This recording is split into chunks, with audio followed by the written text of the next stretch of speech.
Bonjour, c'est Claire-Lise. Nous sommes sur cette deuxième audio de l'analyse de l'énergie du mois d'octobre, suivant cet enseignement amérindien et donc chamanique, qui est contenu dans ce livre Les 13 mères originelles, écrit par Jamie Sams. Donc c'est un enseignement qui nous retrace une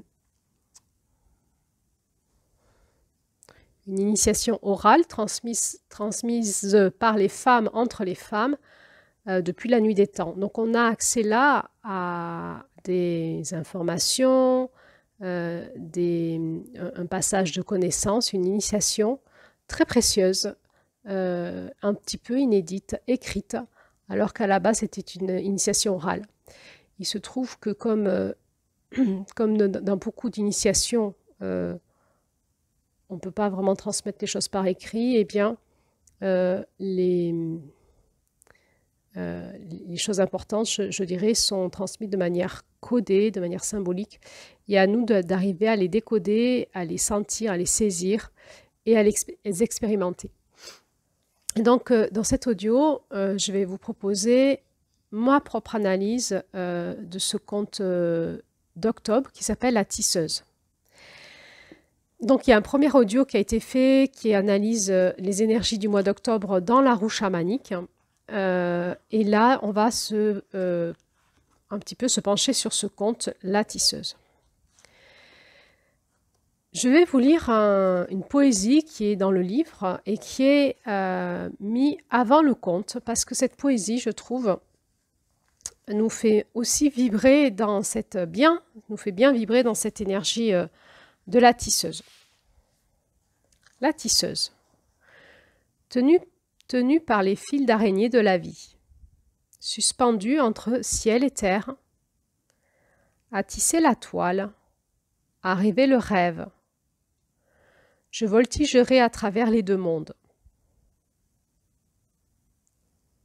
Inspirée par toi, mère, je crée la substance des rêves, autorisant l'artiste en moi à façonner ma vie avec ma propre estime. Je pétris la glaise des expériences pour en faire un bol de médecine sacrée, qui recueille l'essence du vivant, dont le chant s'élève au tréfonds de mon âme. Mère, tes secrets de création m'ont appris qu'en détruire les chaînes qui m'attachaient et réprimer l'expression de ma joie. Tu m'as enseigné à accoucher pour mettre au monde mes visions intérieures, en les libérant comme des flèches d'argent qui vont attisser le feu de la création. Donc je vais relire pour qu'on l'intègre un peu mieux. La tisseuse. Tenue par les fils d'araignée de la vie, suspendue entre ciel et terre, à tisser la toile, à rêver le rêve, je voltigerai à travers les deux mondes. Inspirée par toi, mère, je crée la substance des rêves, autorisant l'artiste en moi à façonner ma vie avec ma propre estime. Je pétris la glaise des expériences pour en faire un bol de médecine sacrée, qui recueille l'essence du vivant, dont le chant s'élève au tréfonds de mon âme.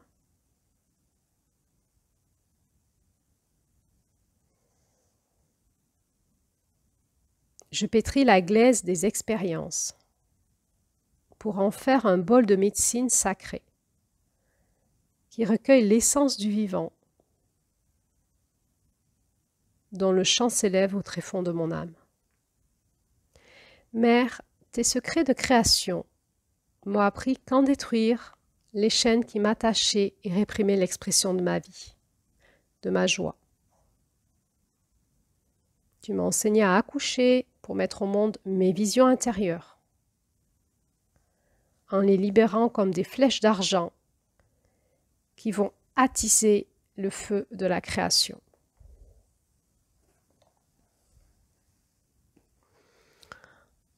Donc dans ce conte, on va rentrer dans la dynamique de la tisseuse. Il va être beaucoup parlé de cette araignée. Euh, c'est évidemment une force symbolique qui est représentée par un animal à 8 pattes. Et il va falloir prendre ce conte aussi et beaucoup dans sa fonction symbolique et dans ses différents encodages. On va donc parler de tisser. Alors, le sous-titre de ce conte, c'est « Grand-mère araignée est descendue dans la grotte ». Quand on parle en chamanisme de grand-mère, ça veut dire celle qui est avant la mer, ça veut dire avant la création de la terre.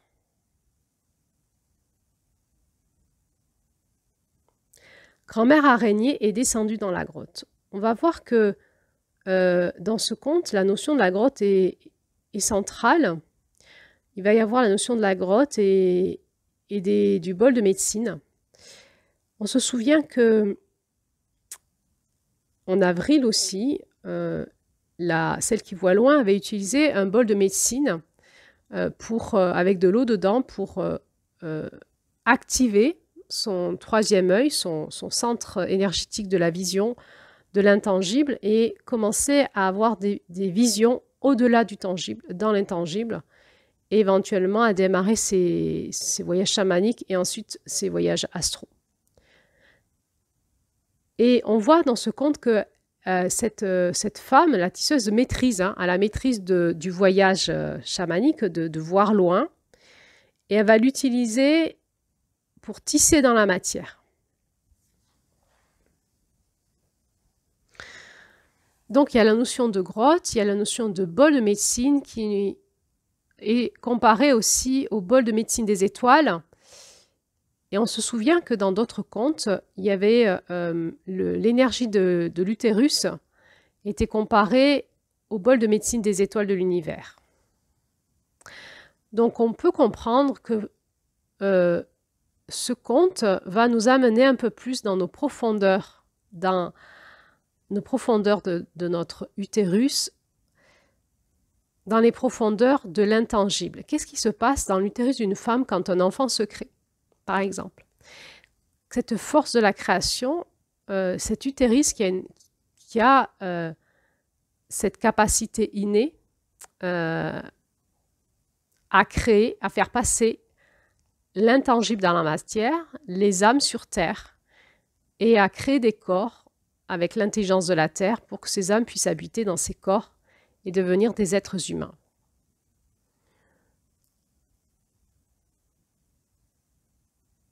On sait aujourd'hui encore que le mystère de la division cellulaire reste un mystère pour la médecine. On ne sait pas comment ça fonctionne dans le ventre d'une femme. En fait, on ne sait pas l'expliquer aujourd'hui au niveau médical. Il y a donc ce mystère de la création du corps, et il y a aussi le mystère de la reliance de l'âme à ce corps. Et ce qui caractérise un être humain, c'est bien une âme dans un corps, pourvu aussi d'un esprit. Alors, l'énergie de la tisseuse va nous parler de l'accomplissement du féminin sacré, et on va, nous les femmes, un peu plus rentrer dans les mystères de notre puissance du féminin qui est dans notre utérus, et aussi dans cette initiation comprendre comment on peut conserver cet espace sain, pur, en fonction, pour qu'on puisse faire passer dans la matière de la vie et de l'amour. Et peut-être que les hommes pourront entendre aussi ces mystères comme étant, ce mystère de l'utérus comme étant un espace sacré à honorer et à découvrir à leur façon quand ils font l'amour à une femme, par exemple, et à honorer. C'est le feu, c'est le foyer de la création. C'est par les utérus des femmes que passent tous les êtres humains. Et c'est un espace vraiment à protéger car il est sacré et il est divin. il y a quelque chose d'incroyable chez une femme, qu'elle soit spirituelle ou pas, c'est qu'elle est, sans le savoir, en permanence connectée dans son utérus à l'intangible. Son utérus est comme un portail énergétique qui la relie directement à l'espace, au feu de la création, du divin. C'est un portail énergétique qui relie les femmes dans des espaces de haute fréquence vibratoire et sacrée. C'est ce qui fait que la femme, elle est naturellement spirituelle, parce que c'est naturel, et que pour la femme, sa spiritualité, elle n'est pas dans l'éveil de ses chakras du haut, dans l'éveil de retrouver la connexion par le haut au grand mystère, parce qu'elle a directement par le bas. Donc l'éveil d'une femme, l'éveil spirituel d'une femme, c'est de s'éveiller à son utérus, évidemment en lien avec son masculin, hein, qui va chercher par le fil d'or en haut à se reconnecter à ces fréquences cosmiques de haute fréquence au-delà de la porte d'or, mais aussi à la même puissance, à se reconnecter à cette puissance de l'utérus. Et on va le voir dans ce conte par cette troisième partie qui est, ou cette deuxième partie qui est tout ce rêve qu'elle va faire, où elle va descendre dans les profondeurs de la mer avec l'étoile de la mer pour aller chercher au fond d'elle-même son rêve. Et nous les femmes, nous avons la capacité, en descendant au plus profond de notre eau utérine, la capacité d'aller retrouver la reconnexion aux hautes fréquences de l'univers, de la création et de notre âme. Alors, grand-mère araignée est descendue dans la grotte. On peut voir là qu'il y a des fréquences du féminin divin qui viennent visiter cette mère de clan dans sa grotte, dans son utérus.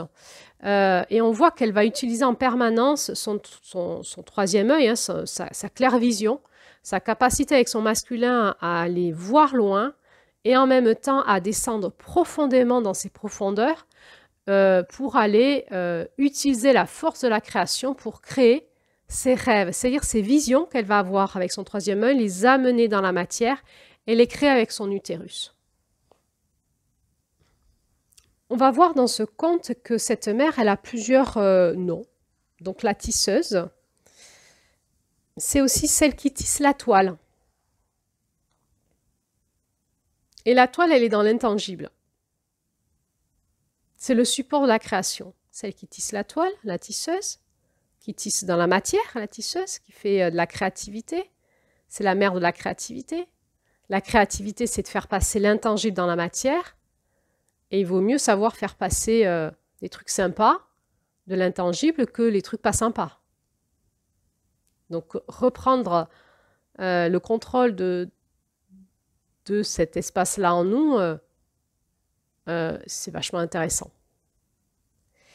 Et elle va aussi s'appeler celle qui protège l'instinct de survie ou celle qui veille sur l'instinct de survie.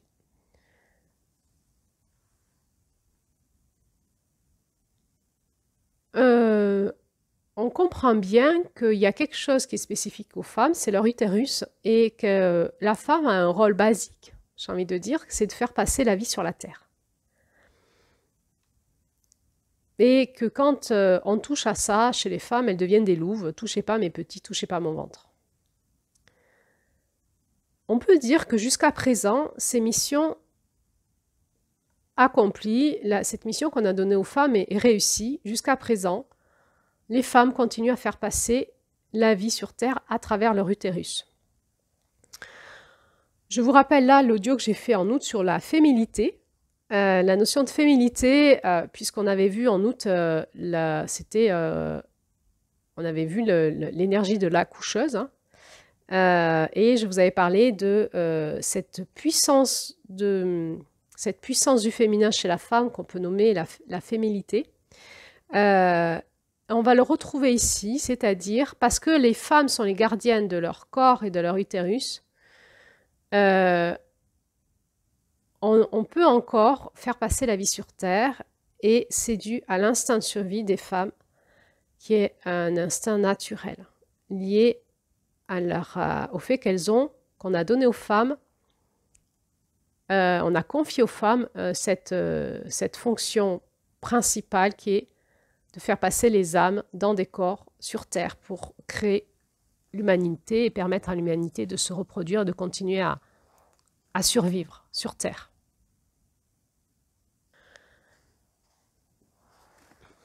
Le livre que nous étudions contient des contes, mais contient aussi des chapitres à la fin qui sont des chapitres de conclusion, de précision sur toute cette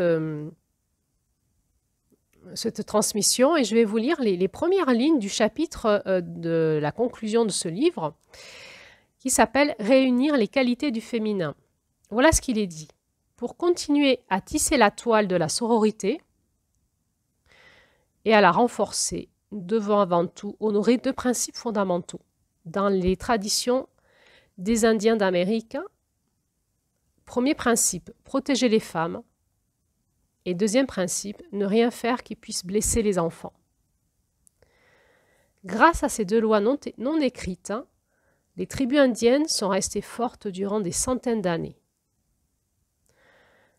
À notre époque, nous pouvons les transposer en disant que la famille planétaire se trouve restaurée dès lors que les femmes peuvent se sentir en sécurité, quel que soit le lieu et le moment.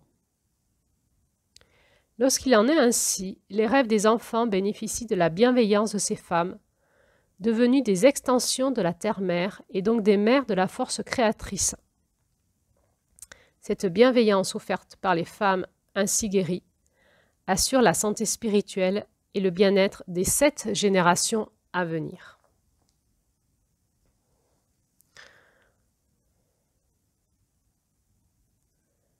Nous savons aujourd'hui, quand nous sommes thérapeutes, que tout ce qui va constituer ce qu'on appelle la mémoire cellulaire d'une personne est engrammé dans son vécu embryonnaire. Donc quand nous sommes un embryon et ensuite un fœtus et ensuite un bébé dans le ventre de notre maman, nous allons capter avec nos cellules toute la dynamique de notre maman et son énergie et nous allons l'engrammer dans nos cellules et ça va être la base de notre énergie de vie. C'est ce qu'on appelle la mémoire cellulaire. Nous comprenons donc en tant que femmes qu'il est essentiel que nous ayons quelque part une énergie utérine saine pour pouvoir garantir une santé dans l'énergie de vie de nos enfants et des 7 générations qui suivent. Et pour qu'une femme ait une énergie utérine saine, eh bien, elle doit se sentir en sécurité et protégée par les hommes. Évidemment, avoir une sexualité de vie et d'amour qui favorise son énergie utérine. Et dedans, là, on rentre dans vraiment l'initiation de l'art d'être une femme et de l'art d'être un homme avec une femme. Évidemment, on pourra se poser les questions de qu'est-ce qu'on fait à nos utérus quand on met des stérilés, de la contraception, quand on bloque nos hormones, quand on fume, comment on mange, comment on fait l'amour, tout plein de choses. On pourra se poser ces questions-là dans l'audio sur les blessures. Et nous savons, nous les femmes initiées, quand on s'initie aux pratiques spirituelles en lien avec l'utérus des sociétés orientales, nous savons combien il est important de prendre soin de notre utérus, de l'énergie de notre utérus, du dynamisme de notre utérus, des énergies qui circulent dans notre utérus et dans notre bas-ventre et dans notre corps en général, et que de là va découler notre propre santé spirituelle, physique et émotionnelle. J'ai envie de dire, une femme qui va bien, c'est une femme qui a une énergie utérine qui va bien. Une femme qui va mal, la dynamique de l'hystérie féminine, est une femme qui a une énergie utérine qui va mal.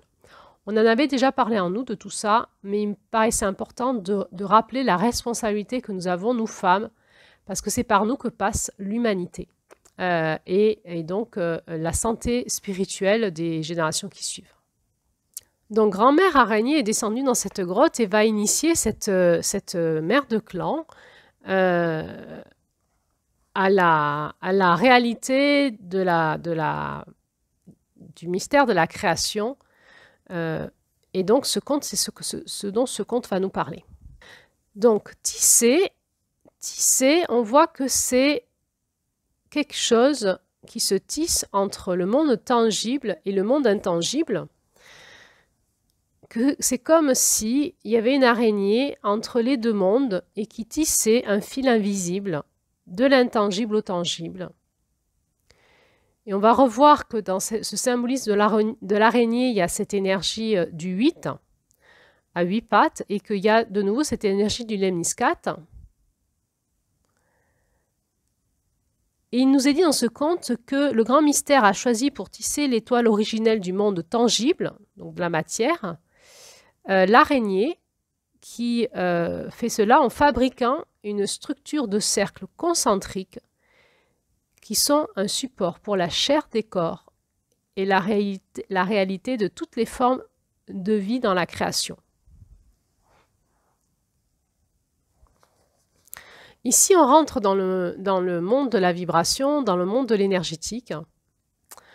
Ça nous rappelle des ondes de forme que l'on connaît, comme la fleur de vie, par exemple, et probablement des choses plus complexes. La fleur de vie, c'est l'onde de forme que l'on va retrouver vibratoirement et énergétiquement dans tout principe qui est vivant.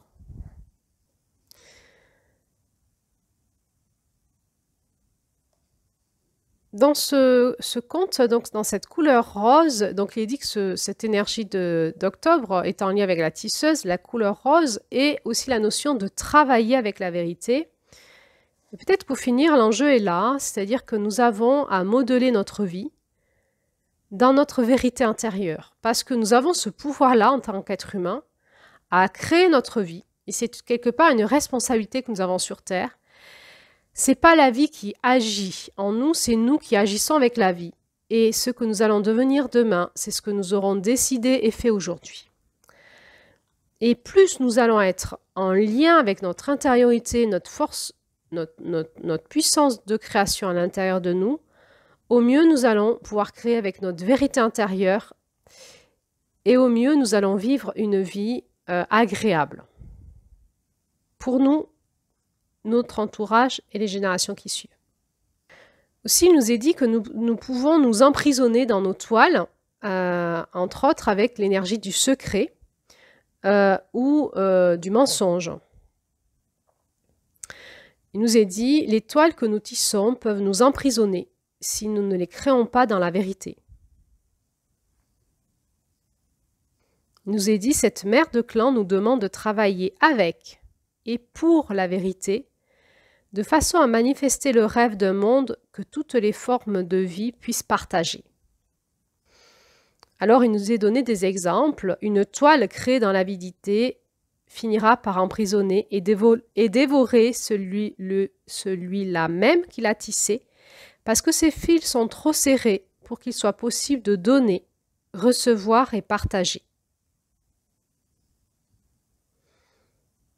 Une toile trop lâche, tissée sans soin, manquera du savoir-faire indispensable pour qu'elle soit résistante et puisse durer. Tissée dans la peur, une toile attirera les leçons qui lui correspondent pour dépasser cette peur.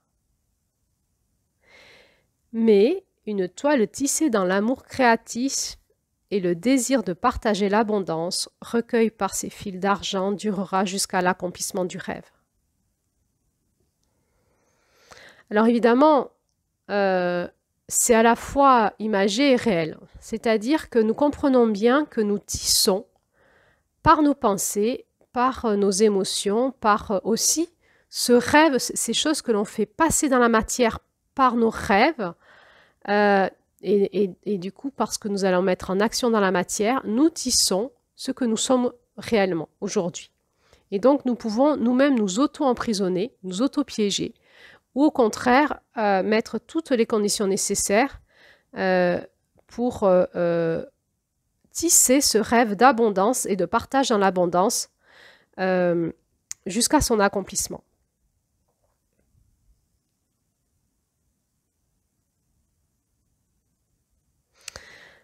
Tisser, c'est donc créer dans la matière. C'est faire passer dans la matière.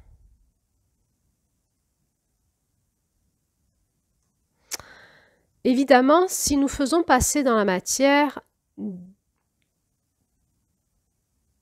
des choses, j'ai envie de dire, des situations, des relations, des pensées, des choses que nous avons créées, que ce soit un plat de cuisine, un objet, un habit, une relation, un couple. Nous créons un couple, bien sûr, en permanence. Nos enfants, nos projets vacances, nos projets professionnels, etc. Si toute chose que nous le créons dans la beauté, l'amour et l'estime de nous, eh bien, probablement que notre vie sera une belle vie. Et on peut comprendre par là que l'énergie de la tisseuse, ça représente vraiment ce principe créatif à l'intérieur de nous-mêmes, à l'intérieur de toute chose vivante, mais aussi à l'intérieur de nous-mêmes.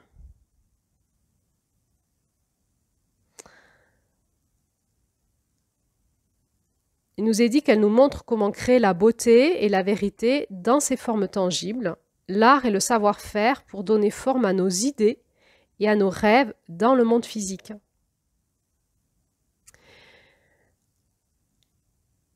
Il y a quelque chose que peut-être il faut qu'on comprenne, c'est qu'en créant des objets, c'est une façon déjà, c'est comme une prière, c'est déjà une façon de manifester dans la matière ce que nous voulons. Je ne sais pas si vous savez de quoi je parle, si vous avez fait des travaux dans votre maison, si vous avez restauré un fauteuil, si vous avez déjà fait de la couture, cousu vos habits, quand vous faites un plat, si vous avez déjà créé des objets de pouvoir, créé des tableaux de guérison, si vous avez déjà créé des prières par l'intermédiaire d'objets, si vous avez tissé vos prières dans des objets, et bien que vous l'ayez fait consciemment ou inconsciemment, vous verrez que ça passe dans la matière. Si vous créez une musique et que cette musique, elle est inspirée par votre cœur et par la beauté, eh bien, vous allez manifester la beauté dans le monde. Si vous créez une musique qui est inspirée par vos démons intérieurs, votre colère, et votre soif de vengeance, eh bien, ça va se manifester dans la matière aussi dans votre vie et autour de vous par les personnes qui vont écouter la musique. La tisseuse nous dit attention, vous avez de la responsabilité quand vous créez un objet, vous faites passer de l'énergie dans la matière et ça va vibrer. Ça va vibrer dans votre maison, ça va vibrer pour les personnes qui vont acheter ces objets et ça va aussi vibrer dans vos propres vies. On est donc invité à finalement à mettre de l'amour dans tout ce que nous créons et il est comparé à un moment ce que nous créons avec comment le grand mystère nous a créés parce que nous sommes aussi un objet de création et c'est incroyable qu'on on a été créé, on a été pensé et on a été pensé merveilleusement bien et avec amour et c'est pour ça que nous sommes des créatures d'amour. Le grand mystère a mis de l'amour en chaque forme de vie, en nous en tant qu'humains. Et nous sommes appelés à continuer cet héritage, à faire vivre ce don de créativité dans l'amour. Alors, il nous est proposé d'aller un peu plus loin dans cette compréhension et de comprendre un peu plus qu'est-ce que c'est que la force de vie. On pourrait parler d'énergie de vie, d'énergie vitale. Et de comprendre que la matière est le support de l'énergie. Et que quand nous créons quelque chose dans la matière, nous émettons de l'énergie et nous faisons ainsi un objet de pouvoir. Quand nous créons, par exemple, un objet que nous l'offrons à un de nos proches, nous avons ainsi mis de l'énergie dans la matière et nous lui donnons un objet de pouvoir. Donc chaque symbole, parce que le symbole est une onde de forme qui a un langage en fait dans l'énergie et dans la vibration. Chaque symbole tracé a sa signification. Chaque couleur a un sens, une valeur pour l'artiste qui crée un objet dans la beauté. Et il nous est dit donc l'histoire de chaque poterie ou de chaque jouet correspond à sa médecine et donne à ces objets une mission ou quelque chose à enseigner aux humains qui les verraient ou qui les utiliseraient. Peut-être que vous pouvez comprendre ici la sensibilité qu'ont les femmes à la décoration et à l'art d'une table, à l'art d'organiser une pièce en lien avec des tissus, des formes, des couleurs, des objets non de forme, à l'art de créer une ambiance. On est vraiment là-dedans, c'est-à-dire que les femmes ou les hommes sensibles qui ont du féminin, les artistes, nous percevons dans les pièces la vibration de la pièce en fonction des objets qui sont dedans.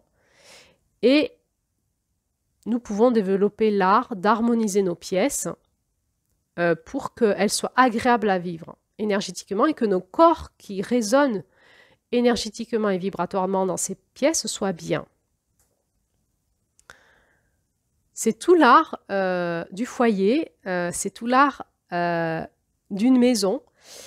Et pour la femme connectée à son espace sensible, la décoration est une vraie médecine et pas du tout superficielle. Et c'est pour ça que les femmes ou les hommes sensibles ont plus tendance à créer eux-mêmes leurs objets, leurs rideaux, leurs tableaux, à repeindre chez eux, que sais-je, à créer des meubles, etc. Parce que ils façonnent ainsi dans la matière des objets où ils y mettent leur cœur, leur savoir-faire, leur énergie, du coup, pour créer leur foyer, leur nid, et ainsi créer une vibration dans les pièces qui est plus belle, plus vibrante que des objets qu'on achèterait dans une chaîne qui ferait des objets comme ça en Chine en masse, avec des matériaux qui ne seraient pas très nobles. Le pire étant évidemment des objets qui auraient des significations délétères pour notre énergie. Il y en a. Alors, c'est l'art du feng shui, c'est un art qui a été développé, je crois que le feng shui c'est japonais à vérifier, ou peut-être chinois. C'est l'art d'harmoniser les pièces énergétiquement, donc c'est tout un art assez complexe, et on prend en compte, entre autres, les symboles et la vibration des objets. Et parfois, quand on fait du feng shui, on demande aux gens de brûler certains objets parce qu'ils sont empreints d'énergie très négative et néfaste pour eux et leur santé. Et donc, il est dit dans ce conte, l'expression personnelle des artistes qui avaient créé ces objets reflétait la façon dont ces créatures se sentaient eux-mêmes. S'ils avaient vraiment développé leur aptitude et comment ils voyaient le monde autour d'eux. Dans le chamanisme, entre autres, mais je pense que dans toutes les spiritualités, à des moments, nous utilisons ce qu'on appelle les objets de pouvoir. Eh bien, nous utilisons la puissance de la tisseuse. Nous utilisons la capacité de mettre de l'énergie dans des objets et d'utiliser ces objets pour façonner notre vie dans une direction ou prendre conscience, grâce à ces objets, de quelque chose qui se passe à l'intérieur de nous et pour le rectifier. Créer des objets de pouvoir, c'est vraiment faire des actes de magie blanche.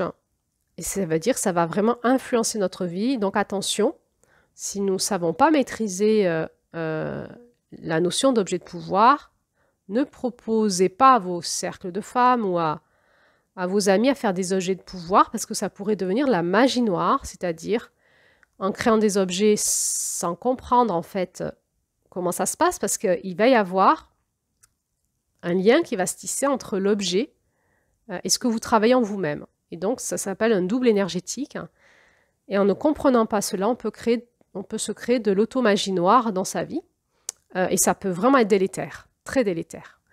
Donc, créer des objets de pouvoir en lien avec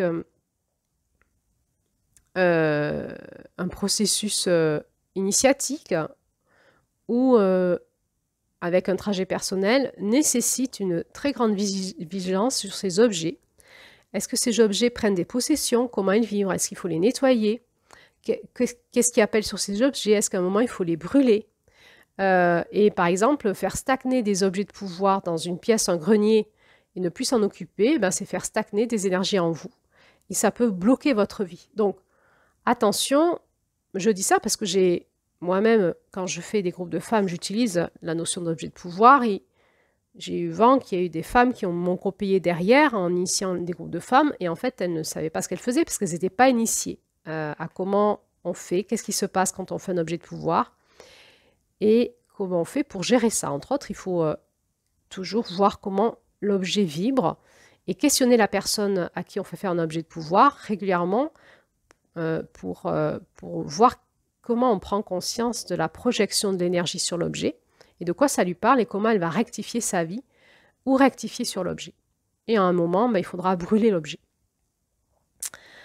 Nous utilisons aussi ce savoir-faire dans la thérapie en faisant de l'art-thérapie et en projetant dans les symboles, par de l'art-thérapie, des problématiques psychologiques, émotionnelles, systémiques, ce qui entraîne des processus de guérison importants.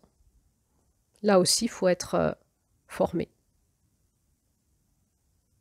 Parce que le pouvoir d'action est énorme. Les conséquences sont énormes. Donc, il nous est dit, la tisseuse mettait tout son amour et son savoir-faire dans chacune des choses qu'elle fabriquait. En faisant ainsi, elle donnait à chaque création le don de la vie, ainsi qu'un sens. De la même façon que le grand mystère donne la vie ainsi qu'une mission à chaque être de la création. Et donc, il nous est dit que la tisseuse protège la force créatrice qui réside en toute chose et donc elle nous aide à exprimer notre créativité de manière positive et à y investir l'énergie dont nous disposons. Et donc elle nous aide en veillant sur notre force de vie, elle nous apprend à créer notre santé, à extérioriser nos rêves, c'est-à-dire les faire sortir de nos profondeurs pour les voir et les créer, à développer et à nous servir de nos dons et avoir accès à notre potentiel spirituel. La tisseuse, elle va commencer à nous parler de l'énergie du nord de la roue, qui est l'énergie d'interdépendance. L'interreliance entre nous, sur Terre, sur la planète Terre, tout est interrelié, nous sommes tous interdépendants, que ce soit les minéraux, les plantes, les végétaux, les éléments, les humains, les animaux, etc.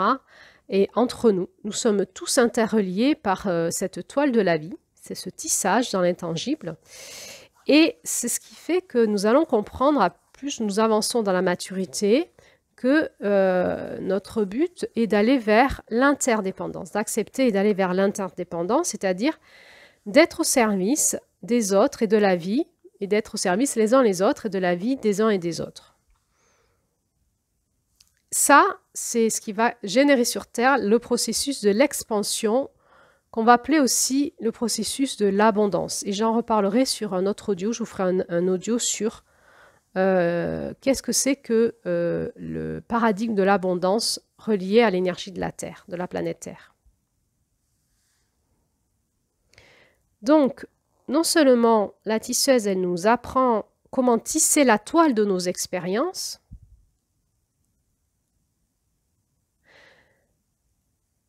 et elle nous montre aussi que quand nous créons des cercles de nos expériences et que ce que nous créons grandit jusqu'à toucher le cercle de toute autre forme de vie, eh bien nous co-créons ensemble. Et il nous est dit, tu as donné naissance au désir caché de ton cœur en tissant tes rêves dans la toile invisible de la force créatrice. Tu as créé un cercle de famille aimant qui va toucher les cercles d'autres formes de vie dans les expériences qu'ils partageront. Quand tes anneaux de création rejoignent les cercles d'expérience créés par d'autres, de nouvelles idées se font jour, la créativité se fait disponible pour toute personne désireuse de partage. Et là, on sera vraiment dans le processus de l'abondance. Donc, savoir maîtriser, et encore une fois, la maîtrise, elle n'est pas enfermante, elle est vraiment, on comprend que d'aller dans L'énergie de la création, c'est d'aller dans l'interdépendance et d'être vraiment en lien avec cette énergie de la tisseuse, de l'araignée, de cette araignée invisible qui a créé la toile de l'univers, auquel nous allons nous relier en permanence. Et c'est ce qu'on fait dans les soins vibratoires énergétiques, hein, et d'aller co-créer finalement avec le grand mystère, avec la toile de la vie, et avec les autres. Et en maîtrisant, quand je dis maîtriser, c'est pas contrôler, hein, c'est rentrer dedans en conscience et en allant chercher les désirs cachés de notre cœur au fin fond de notre âme pour les manifester dans la matière, dans le sens de notre mission de vie, de ce qui a du sens pour nous, de l'amour, de la force de vie. Eh bien, en faisant ça pour nous, nous faisons aussi ça pour les autres, et cette force de vie va être disponible aussi pour les autres, et ça va permettre une co-création dans le sens de ce qui va plus dans l'abondance sur Terre, entre nous et pour l'humanité. Alors, il y a une partie de ce conte qui est consacrée à essayer de nous expliquer quelque chose en lien avec cette force créatrice. Alors, il y a des mots qui sont employés, ils essayent de nous expliquer quelque chose. Ils parlent de celle qui tisse la toile, qui est le principe créatif à l'intérieur de toute chose. On nous parle de la force créatrice, on nous parle du feu de la création, on nous parle de la force de vie, de l'instinct de survie. On nous parle de la toile de l'univers. On nous dit que la création, c'est le don de la vie. On nous parle de cette structure de cercles concentriques qui sont le support pour la chair des corps. Et on nous dit que nous-mêmes, nous tissons à partir de nos désirs. Et toute la question, elle est, est-ce que ce sont les désirs de notre ego, le conditionnement de notre entourage ou de la société ou de notre faux moi, ou est-ce que nous avons réussi à nous reconnecter à notre être profond et que nous allons pouvoir créer à partir des désirs qui sont cachés dans notre cœur. On voit encore une fois que cette notion, elle est cachée, c'est-à-dire qu'il y a quelque chose à aller trouver, cette quête du Graal, elle est trouvée en nous profondément pour aller retrouver qui nous sommes profondément. Quels sont les désirs de notre cœur profond, de notre âme, de l'éternelle flamme d'amour au fond de nous? Qu'est-ce que nous avons profondément le désir de manifester sur la terre?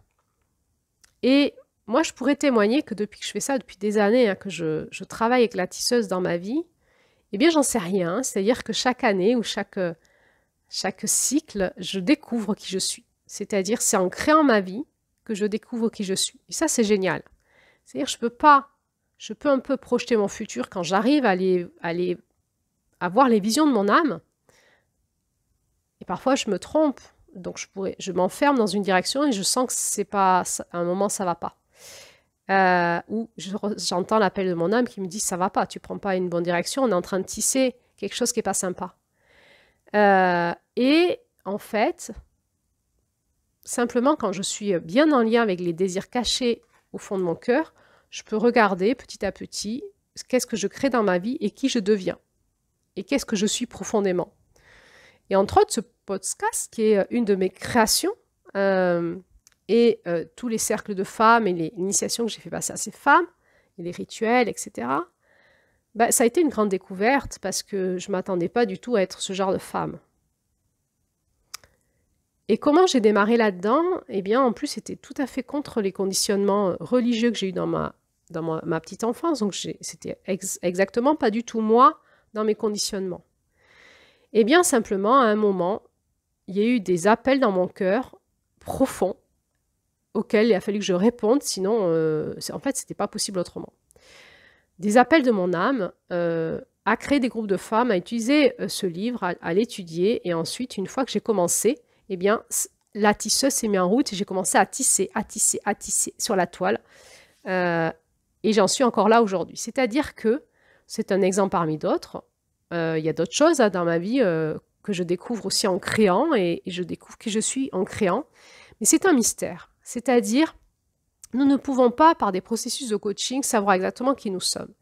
Nous pouvons apprendre à nous relier à notre cœur profond, à écouter les appels de notre âme, à écouter les appels de la vie, à entendre quand ça nous dit c'est pas le bon chemin, et à saisir les opportunités des synchronicités, que la tisseuse nous envoie, que la vie nous envoie, à apprendre à décoder la vie, à décoder ce qui se dit dans nos vies, à décoder les appels de la vie et à décoder aussi les appels mortifères, c'est-à-dire si on met de la force, notre force de créativité dans un chemin qui n'est pas celui de notre âme, nous allons dans un processus mortifère et nous sommes en train de créer la mort en nous. Et entendre quand ça nous dit stop, tu fais faux chemin, pour pouvoir détruire ce que nous sommes en train de créer et repartir dans le sens de la vie, de l'amour. Eh bien, je dirais que finalement, nous ne savons pas qui nous sommes parce que nous sommes infiniment grands, infiniment mystérieux, infiniment profonds et puissants. Mais par contre, à fur et à mesure que nous faisons ce travail d'écoute intérieure et de créer de cet espace-là, nous allons découvrir qui nous sommes. Et là, c'est le grand mystère qui se révèle. Et c'est très joyeux, très jouissif et très surprenant souvent. Très surprenant. Parfois non, parfois c'est une évidence. On sentait qu'on était ça depuis tout petit. Et parfois, c'est vraiment la surprise du chef qui sort du chapeau. On se dit, mais ça sort d'où ça? Et moi, quand je me vois faire ce podcast et enseigner autour des 13 mères originelles, je me dis encore, mais ça sort d'où ça? C'est pas moi dans la façon dont j'ai été éduquée. C'est pas moi dans ce que je pensais quand j'étais petite fille. Et pourtant, c'est sorti de moi, de mes profondeurs. Alors c'est très surprenant. Et ça me révèle tous les jours un peu plus qui je suis, profondément en moi. De quelle énergie je suis porteuse profondément et quelle est finalement ma mission de vie. C'est une façon de dire quelle est ma légende personnelle, qu'est-ce qui m'anime au plus profond de moi, quel est mon destin, qu'est-ce que qui m'appelle à continuer à créer dans ce sens-là. Alors, des fois, j'en perçois des effluves, des fois, je ne sais pas du tout, je sens que ça me pousse à un endroit, mais je ne sais pas où je vais. Et c'est vraiment très caché au fond de nous. C'est-à-dire qu'il faut se laisser aller, déjà décider d'aller voir, d'aller se reconnecter, d'aller écouter, d'aller voir dans ce regard intérieur, de passer les portes et d'aller dans nos profondeurs, mais aussi accepter de se laisser surprendre et de ne pas contrôler avec notre mental, surtout pas. Sinon, on va créer des toiles qui ne sont pas bonnes pour nous. Et ensuite, de laisser faire la vie qui est surprenante et qui nous amène à co-créer avec d'autres personnes des choses qu'on n'aurait jamais pensé il y a quelques années faire avec ces personnes peut-être ou faire tout simplement dans la vie. Alors il y a tout un passage très symbolique avec l'étoile de la mer, l'océan, les profondeurs de l'océan, l'eau, et puis toucher le fond et remonter et en lien aussi avec la force vitale. Il nous est dit que la force vitale c'est l'air, la terre, l'eau et le feu de la créativité. Tout ça mélangé avec la force créatrice du grand mystère. Donc on parle des 5 éléments, de la force vitale. Et c'est des choses qu'on va retrouver dans d'autres initiations. Dans l'initiation de la médecine chinoise, on va retrouver d'autres éléments. Mais en général, toutes les spiritualités nous parlent de ça, nous parlent de qu'est-ce qui constitue, comment est faite cette force vitale en nous.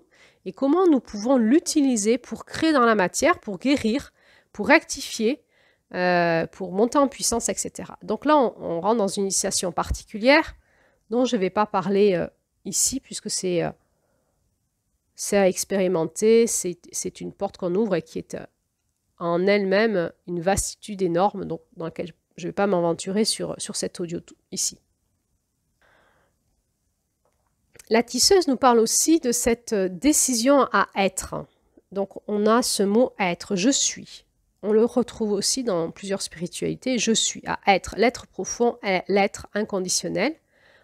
Et on va opposer l'être à la personnalité. La personnalité, c'est ce que nous avons créé dans la matière, en lien avec nos croyances, nos conditionnements, notre vécu de vie plus ou moins traumatique, etc. Et c'est comment on va réagir, Et notre être, c'est ce qu'on est de toute éternité. Et il est commencé à nous dire dans ce conte que être, c'est une décision. Il nous est dit, cette étincelle créatrice est appelée l'éternelle flamme d'amour. L'étincelle créatrice est appelée l'éternelle flamme d'amour. Eux, ils parlent de l'oranda, c'est leur mot à eux. Elle vit au cœur de notre essence spirituelle. Donc on est au cœur, au cœur, au cœur, au cœur, au cœur, au cœur de notre essence spirituelle. Lorsque le désir de créer est en place, nous devenons capables de prendre la décision d'être. Être, et donc c'est donc devenir cette essence spirituelle qui devient réalité incarnée en nous.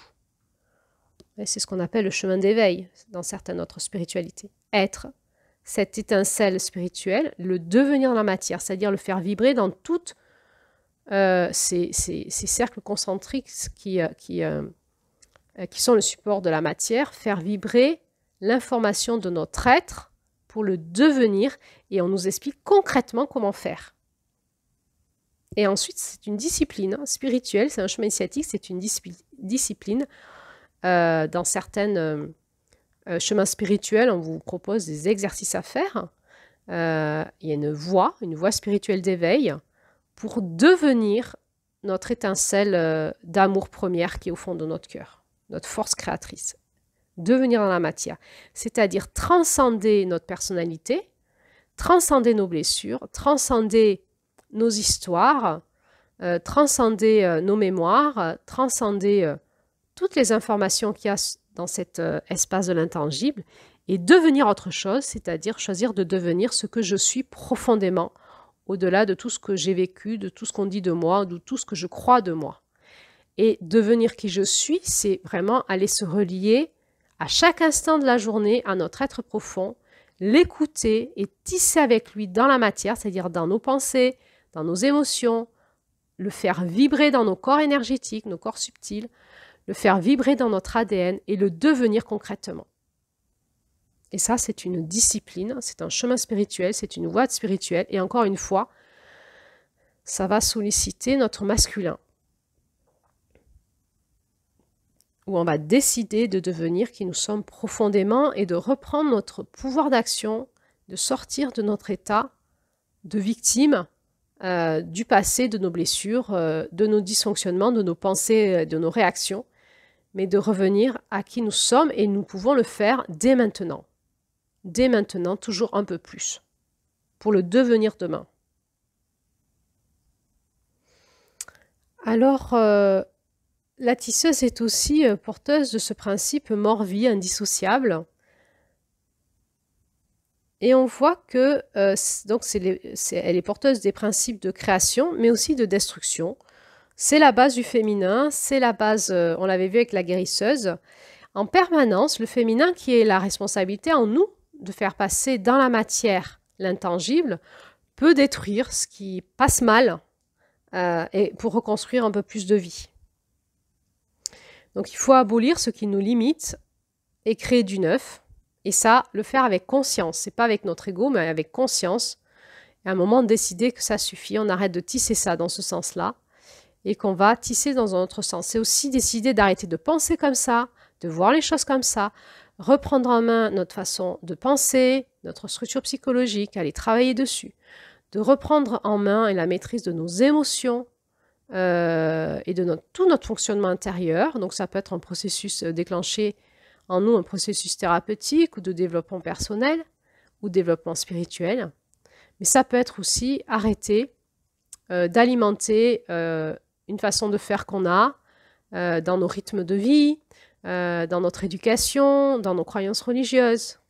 Parce que des fois, c'est difficile de détisser nos croyances en fait religieuses parce que ça met des enjeux trop importants sur familiaux, sur notre environnement, par rapport à nos groupes d'appartenance.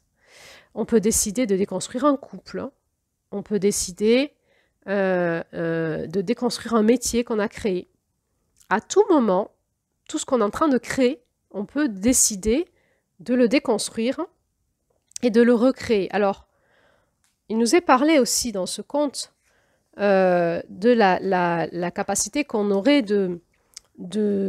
finalement de détruire ce qu'on est en train de créer, de réutiliser cette manière pour recréer autre chose.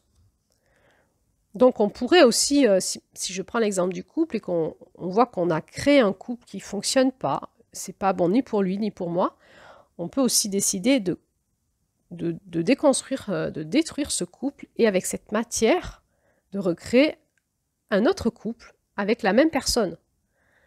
Ou on peut décider que, en sentant, en ayant fait ce chemin intérieur, initiatique, hein, là je parle, hein, et en sentant qu'on est en train de co-créer ensemble un couple mortifère et qui nous détruit l'un l'autre, qui détruit notre famille, à un moment, en écoutant notre masculin sacré, notre porte de l'Est, notre Mars, et en entendant la justice divine, on pourrait décider d'arrêter là aussi.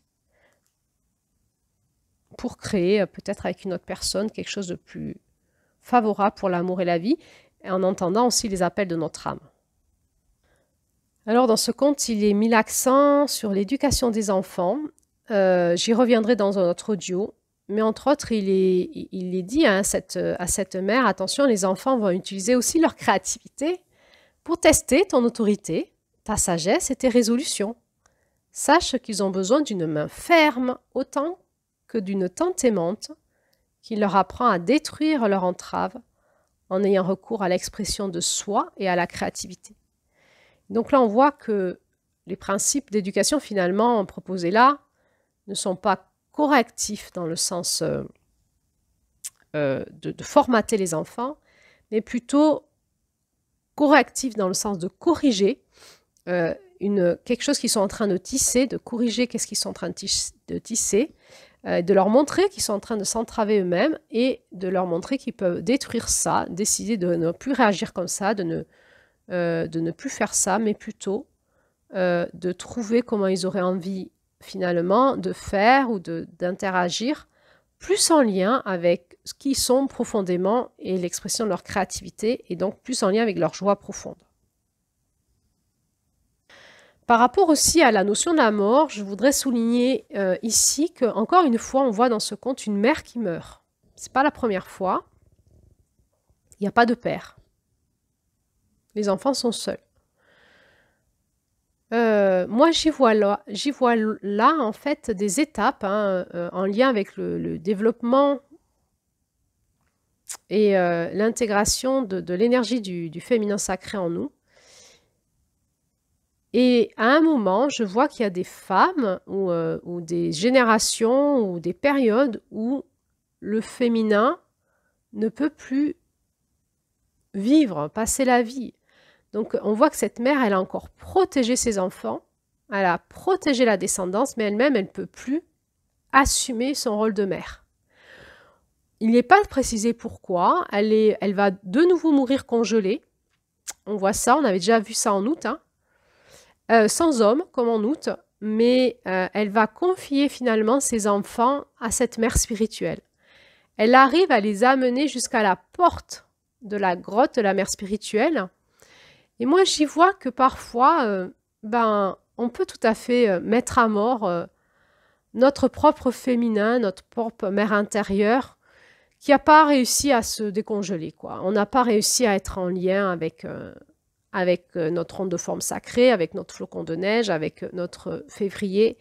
On n'a pas réussi à le décongeler, à le faire passer dans la matière, et on est devenu une femme qui ne peut pas protéger les générations qui suivent, ou nos propres enfants intérieurs, notre propre moi en évolution. Et encore une fois, il peut y avoir des processus de mise à mort de qui nous sommes. Et à ces moments-là, eh bien, nous allons confier notre enfant intérieur à notre mère spirituelle, à cette mère spirituelle qui va en prendre soin et le rééduquer pour nous ramener la suite de notre vie ou la suite des générations vers quelque chose de plus vivant. On peut y voir là tout un processus des nuits noires de l'âme que l'on peut vivre où on peut vivre comme ça. C'est comme si la force créatrice de l'univers nous disait stop et nous mettait à mort totalement. Et donc, ce sont des périodes de vie où on est totalement en effondrement, où tout s'effondre, où on meurt vraiment, quasi neurologiquement, psychologiquement, émotionnellement, relationnellement. Il y a souvent un gros nettoyage relationnel qui se fait à ce moment-là. Et nous n'avons pas d'autre solution que d'aller chercher notre instinct de survie pour renaître à une nouvelle personne, vraiment. Et notre vie va prendre une autre direction. Et souvent, le chemin qui a été fait, c'est un chemin spirituel qui nous fait repartir. Et c'est comme si, à travers cette nuit noire de l'âme, c'est comme si notre âme nous disait « Stop, en fait, Il faut que tu changes toute ta personnalité parce que tu ne peux plus assumer la suite de ta vie. Tu es en train de t'amener à la mort. Et donc, ben, il y a une mise à mort qui est déclenchée par notre âme, par la tisseuse. Et nous sommes invités à aller dans la grotte avec la tisseuse pour rectifier et accompagner ces enfants du lendemain qui sont en train de grandir, pour les accompagner à tisser leur personnalité plus en lien avec qui ils sont profondément.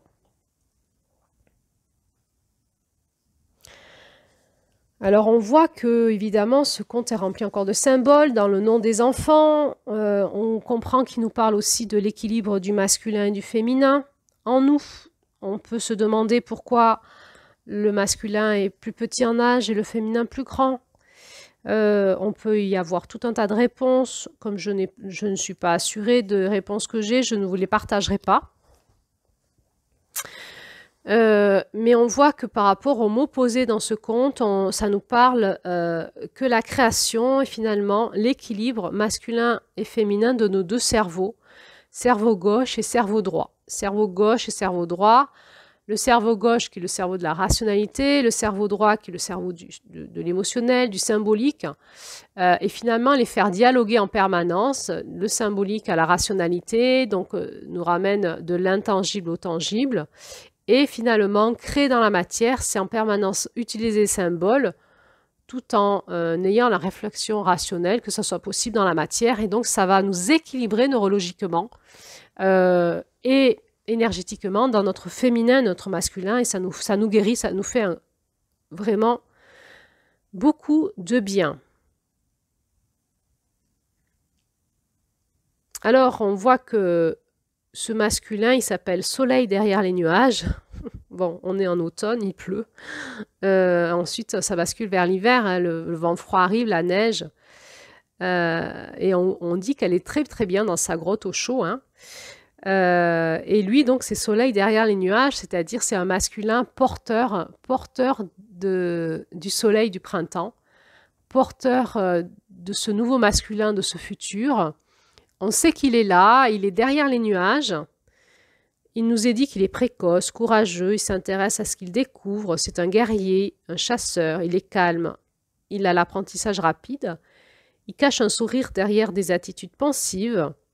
Il va travailler son bouclier, son arc, sa flèche. Il va travailler à cibler. Il traque patiemment sa proie en se cachant. Il est capable d'abattre un buffle ou un élan d'une seule flèche. Il est efficace et précis.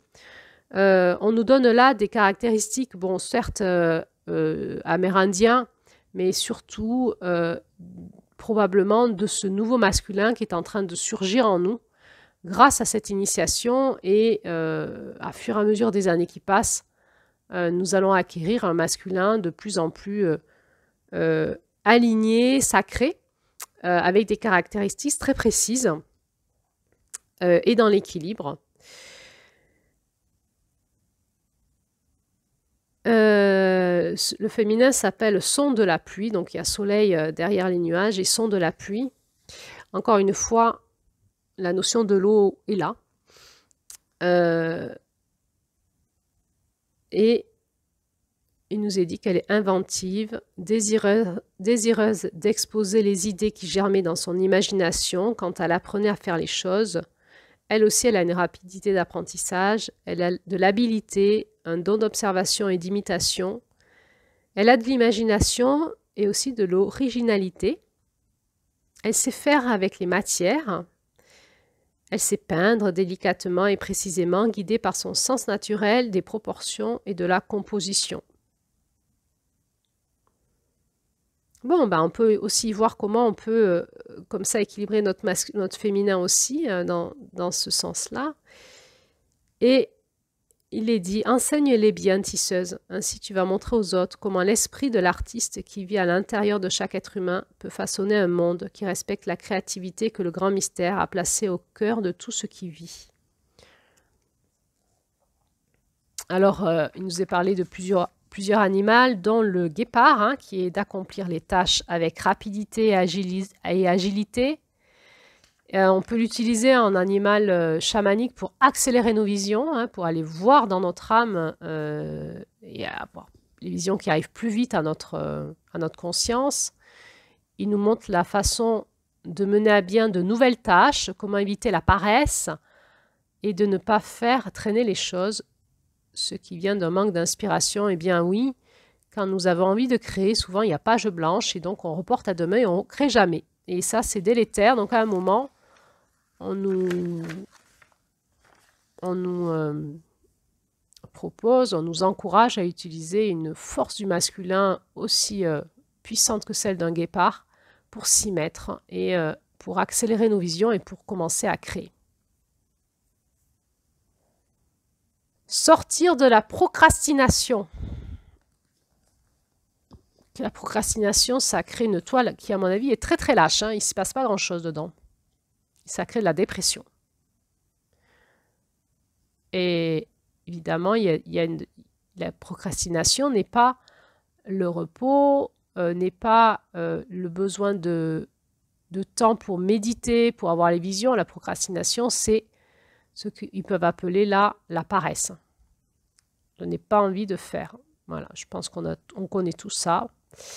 Et à un moment, il faut aller chercher en nous cette énergie du masculin dans cette dynamique pour y aller. À un moment, on n'écoute plus notre paresse, on se lève, on y va. Et ensuite, ça démarre et le processus créatif se met en route. Alors, on voit dans ce conte, finalement, que cette tisseuse, elle nous prépare au futur. Hein, elle est celle qui amasse.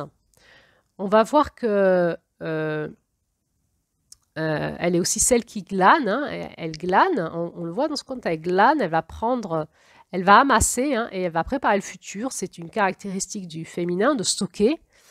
Ça crée des disputes dans les couples. On ouvre les armoires et puis dans les armoires, il y a tout qui s'écroule parce que les femmes stockent des tissus pour le cas où, stockent des conserves pour le cas où, stockent des habits plus la mode, mais le jour ça reviendra à la mode, des chaussures pour le cas où, que j'ai du rouge, du vert, du bleu, du jaune, du turquoise, mais que ça soit sportif ou plutôt habillé, ou plutôt une robe, ou plutôt un jean. Il y a plein de chaussures de partout. Qui stockent des anciens bijoux, des perles, au cas où un jour je fasse de la créativité avec, des plumes dans tous les sens. Ça peut exaspérer les hommes, ça sert à rien, tu l'utilises jamais, tout ça tu le mets à la décharge, on a besoin de place. Eh bien, c'est le cerveau du féminin, on n'y peut rien, c'est comme ça. Le cerveau du féminin stocke, on le sait, hein, c'est prouvé par la neuroscience, pour le cas où tout le temps. C'est pour ça aussi que les femmes, quand elles font leur valise, elles prennent 10 000 choses pour le cas où il pleut, pour le cas où j'ai pas envie de le mettre, pour le cas où j'ai plutôt envie de mettre ça plutôt que ça, pour le cas où il fait du froid, ou plutôt que si le soleil sort, peut-être je mettrais plutôt ça. Et donc, comme notre cerveau ne sait pas faire le choix parce que c'est pour le cas où, eh bien, nous avons des valises qui débordent. Et sachez, monsieur, que c'est neurologique. Hein, moi, j'essaye, hein, j'ai essayé de me rééduquer, impossible. Plus je lutte contre ça, plus ça s'accentue, parce que je pense que ça active chez moi une zone de stress, de survie. Et donc, ça accentue le côté qu'il faut encore plus stocker, quoi. Voilà, donc je m'accepte dans mes stocks. Et mon masculin me dit ça sert à rien, et mon féminin dit c'est instinctif, donc je peux rien y faire. Voilà, on essaie évidemment d'équilibrer, de ne pas partir dans la névrose et dans la pathologie, d'équilibrer un minimum et puis d'harmoniser avec notre famille. Et tout ça, c'est un vrai travail sur soi. Mais la tisseuse, elle va glaner à gauche et à droite et elle va faire des stocks. Et avec ça, elle va faire la créativité. Et elle va réutiliser des choses vieilles pour les relooker et en faire de nouvelles choses. Alors si pour nos soirées d'hiver, pour nos vacances, pour nos week-ends, nous prévoyons de la créativité plutôt que de regarder des films ou je ne sais pas quoi, les infos, ou tout ce qu'aujourd'hui, hein, il faut dire que les écrans et la télé nous bouffe hein, notre tisseuse, nous bouffe notre énergie de créativité. Si nous arrivons à nous réaménager du temps, pas qu'on l'a pas, mais à nous redonner le temps que autre chose nous prend et qui ne crée pas notre vie dans le bon sens, si nous arrivons à réorganiser notre temps pour nous libérer du temps pour aller dans la créativité, eh bien on aura moins de stock, mais surtout on aura beaucoup plus de beauté dans nos maisons, de cadeaux à faire, faits main, éventuellement de vendre des trucs, de les donner, des choses qu'on aurait créées, et ça créerait du lien entre nous et de la beauté. Donc là, on parle de toute l'énergie, évidemment, de l'artisanat, entre autres, hein, mais des cadeaux aussi. Et on voit que dans la préparation de ce futur, elle est déjà en joie d'imaginer la joie des autres, hein.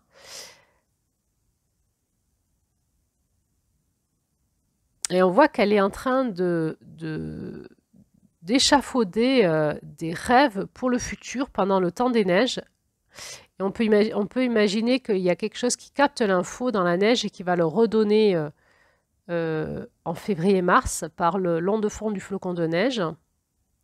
Et donc pendant les périodes d'hiver, elle rêve, hein, de ce futur où ils partageraient la magie de créer une vie pleine de riches potentialités ensemble. On commence à nous donner une clé importante dans ce conte, qui est la clé de la sagesse, rende grâce. Chaque jour, elle rend des grâces pour la plénitude. Rendre grâce, c'est mobiliser l'énergie en nous, celle de la gratitude, qui va créer notre joie de demain et notre abondance de demain. Rendre grâce fait partie de l'énergie de l'abondance. On reviendra dans qu'est-ce que c'est que l'abondance dans cet audio prévu pour cela. Et il y a une clé qu'on sait, qu'on ne fait pas forcément, rendre grâce, toujours remercier, toujours remercier, toujours remercier pour ce que nous avons. Nous le reverrons de manière plus spécifique en décembre, qui s'appelle Celle qui glorifie. Et déjà, elle nous montre, hein, qu'elle sait tisser le futur en rendant grâce dans le présent.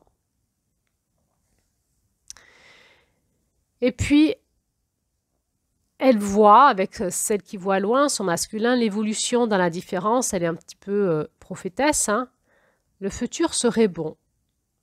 L'horizon étincelait d'innombrables possibilités.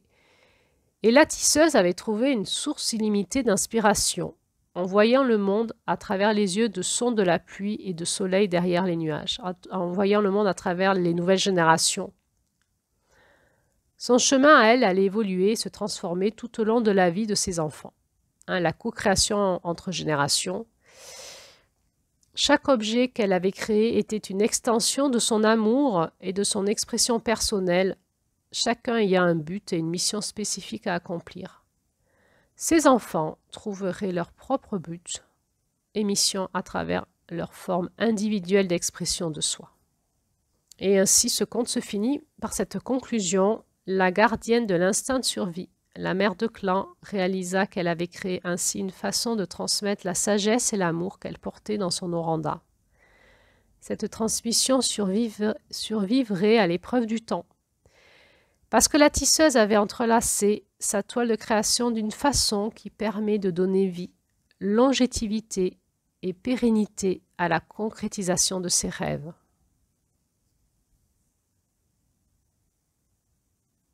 Alors voilà, moi je conclurai en disant que on est aujourd'hui le produit de notre rêve du passé, et en espérant qu'on ait bien rêvé, qu'on se soit bien calé sur la bonne force de créativité en nous. Et donc ça fait que nous sommes aujourd'hui, nous pouvons aller retrouver notre rêve du présent dans les profondeurs de notre âme, dans les profondeurs de notre cœur. Et nous pouvons voir le rêve du futur proche, c'est-à-dire qu'est-ce qui est déjà en train de se créer dans le futur. Le futur est déjà créé, c'est ce que nous explique aussi la physique quantique. Le futur est déjà créé, le futur proche, nous pouvons le voir arriver et nous pouvons en permanence le transmuter. Quand nous le voyons arriver, que nous sentons que ça ne va pas le faire, nous pouvons détruire cette toile-là pour la reconstruire. Donc nous avons un pouvoir d'action avec celle qui voit loin, en regardant notre futur proche. Et nous pouvons aussi rêver notre futur lointain, soit par cette compétence d'être un peu prophétesse ou visionnaire, comme celle qui voit loin, mais aussi en rêvant, en utilisant la puissance du rêve en lien avec les désirs cachés de notre cœur et en sachant que dans un futur plus ou moins proche et plus ou moins lointain, il passera dans la matière si nous veillons à accompagner ce rêve avec conscience. Et nous avons aussi la capacité de co-créer entre nous, de partager nos rêves et ainsi de co-créer ensemble de l'espace de nos rêves.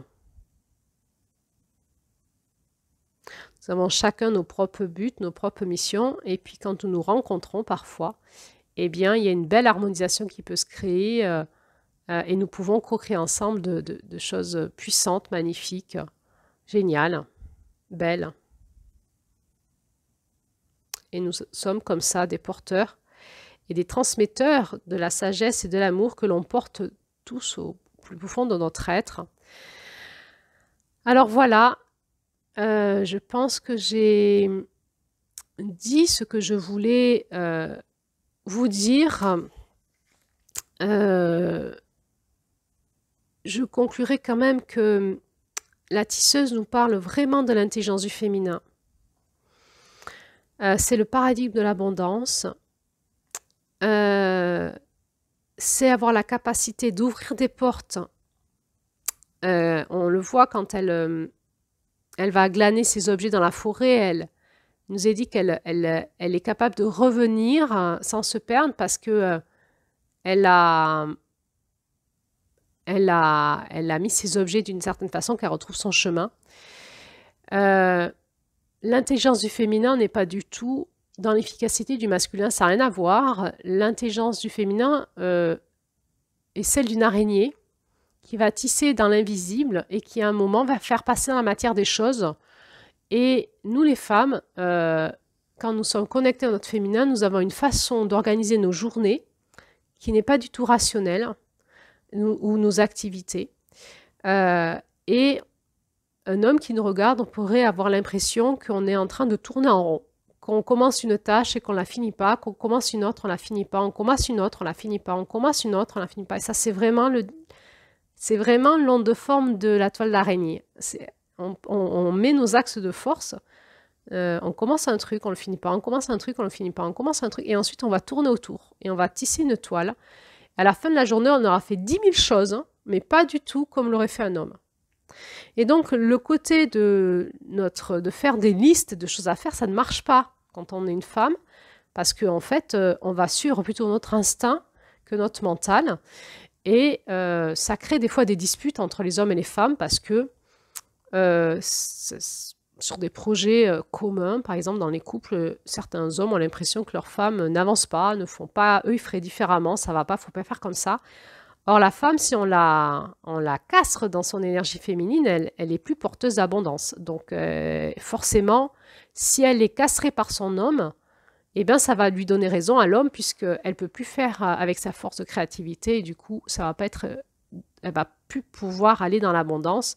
Et du coup, son homme va lui dire, t'as vu, je t'avais dit, tu ne sais pas faire, laisse-moi faire. Alors que si on laisse faire une femme qui est connectée à sa force créatrice, elle va pas du tout faire comme un homme. On va avoir l'impression qu'elle part dans tous les sens et à la fin de la journée ou à la fin de la semaine, tout est fait. Il y a vraiment une intelligence systémique globale et pas du tout focale. Et je vous invite, mesdames, à observer quand vous avez l'impression que vous avez une charge mentale trop grande parce que vous suivez vos listes de choses à faire et que vous êtes rentré dans l'organisation masculine de la société qui vous surcharge mentalement, de vous observer, commencer à faire la vaisselle, vous arrêter pour aller tendre la lessive, revenir au passage, enlever quelques fleurs fanées sur votre balcon, puis finalement aller aux toilettes, revenir finir la vaisselle, en même temps écouter une audio, et au final téléphoner aussi en même temps, faire ci, faire ça. En fait, et à la fin de la journée, tout est fait. En fait, et notre notion de manque de temps, c'est parce qu'on essaye, on n'est pas dans notre force de créativité, on essaye de nous façonner comme un homme, et ça ne fonctionne pas avec qui nous sommes, avec notre énergie, notre force vitale, notre force de vie. Et donc, ça nous formate et ça contraint notre corps et notre intelligence à ne pas être dans notre force de vie. Et ça fait de la charge mentale. ça fait des burn-out et ça fait des conflits en nous-mêmes. Et souvent, c'est une hyper-adaptation pour se conformer à notre compagnon, à nos parents, à notre patron, ou à notre propre masculin qui est devenu notre propre tyran intérieur, qui nous dit qu'on n'est pas efficace, qu'on ci, que ça. Et de vous lâcher la grappe, observer de vous lâcher la grappe et de fonctionner comme une tisseuse, comme une araignée. Vous allez voir, c'est très bizarre. On commence des trucs, on finit pas, on commence, on tourne en rond. Et puis à un moment, ben, ça passe dans la matière, vous allez voir que vous allez voir beaucoup moins de charge mentale, vous serez beaucoup plus instinctive et finalement, vous aurez fait probablement beaucoup plus de choses dans un temps plus court.